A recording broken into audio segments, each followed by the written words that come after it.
Number 11, and I'm told, because I haven't met you, but it's Mr. Otis, Roy Otis. How are you, sir? How you doing? I'm doing well. Thank you for taking a little bit of time after a big win. But let's talk to our viewers. We're trying to get as many Blackhawk players exposed on internet and EastLASportsScene.com as we can. So we thank you for taking some time. We're just going to go right into your bio. How'd you start? What made you pick football? Because you might have had another sport that you liked as well. But why was football the sport? Well, football growing up, I was always a big hitter. You know, it's crazy. This East LA Sports. I actually came out of East LA. You know, Eli Huskies. Got to give a shout out. You know, so yeah. You know, from there, I went to University of Houston. Played linebacker and fullback. Got hurt. You know, did the work thing. You know, and we still had that love for the game. You know, so just figured I'd come out here. You know, at the semi-pro level. You know. People take it how they want it. Some people look at it like, oh, you know, you don't get paid, you don't do that. I mean, I look for it as it's another opportunity for me. You know, I love this game. You know, of course, to get paid would be a definite plus. But at the same time, I mean, it's to the point, at this point in my life, I can't live without it. I love football.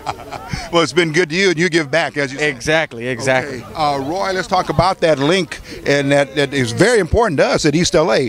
That experience you had at East LA College, how much of a factor was that in continuing to boost your career?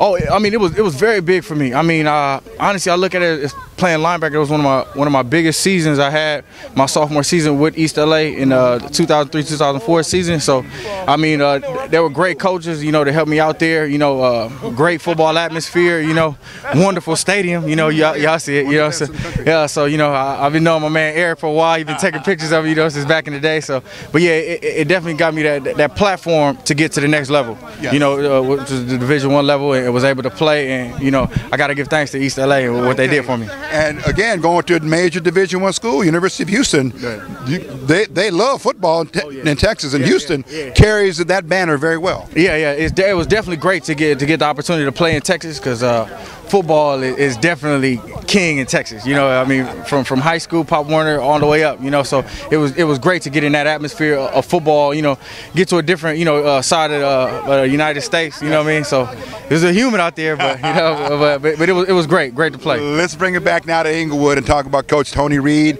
and his staff, his coaching staff, how they work with each and every player to keep them prepared, because it's a long season. Oh, definitely. Well, one thing I would like to say is that the Inglewood Blackhawks do a great job of getting players in and getting them to buy into the system. You know, this year, I mean, I look around and I see a lot of teams not as deep as us. You know, I don't know, for whatever reason, you know, different areas, but here you always get a large amount of people, you know, and they just sold into the system that, you know, we're trying to compete and, you know, win a championship. You know, we've been there the last couple of years, hasn't worked out in our favor, you know, but we're trying to change that this year. You know, 1-0 is the motto. And the LCFL, a lot of props go out to Patty LaBelle for investing in this level of the game and investing in the players, because it's a very large league. Yeah, definitely. You know, I've seen teams, you know, come and go in this league. You know, so it's definitely good that the Blackhawks is a strong organization. You know, give back to the community out here. You know, for the city of Inglewood, you know, and other cities. So it's good to get out here and mix it up with a lot of these guys, because a lot of these guys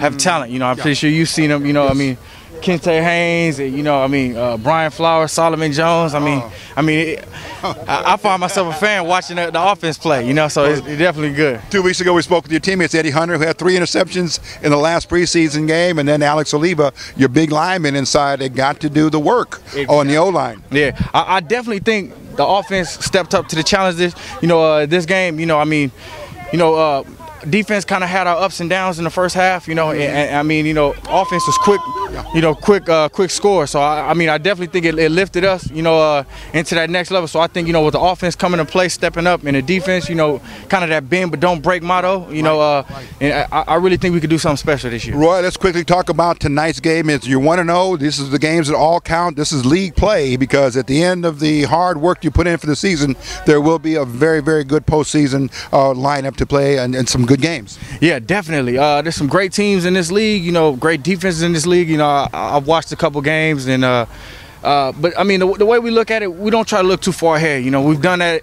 before in the past, so kind of like our motto going in every practice is 1-0. You know, 1-0. You know, we can't get to 10-0 without getting to 2-0. Right. You know, so that's kind of our motto. Just one at a time. You know, chip away at it, and we'll eventually get to that goal. Now, Roy, let's talk a little bit about the play of the game, or one of the plays of the game. Let's set that up. I believe it was on a block field goal or block punt. Set that up for the fans. Well, it's funny that you mentioned Eddie Hunter, because I mean that guy's a special athlete. You know, he ended up getting a hand on it. Victor, you know, big number 90. You know, he got in there, and a huge block from Kareem Larimore. You know, so I mean. It's all about a testament to, you know, I may have picked up the fumble, but, you know, I mean, just see 11 people flying around making blocks, and it was magical. You know, it was good to give us that boost and give us that momentum and keep that donut on the scoreboard, for us, you know. All right. Roy Otis, we're going to let you get with your teammates. All right. Have a good week and be prepared for the next game, and we'll come back and see you again. Appreciate it. Go ELAC. Right. There he is, a former ELAC Husky right there. Roy Otis, linebacker, number 11, had himself a big game tonight. We're going to come back with a few more interviews here on EastLASportsScene.com.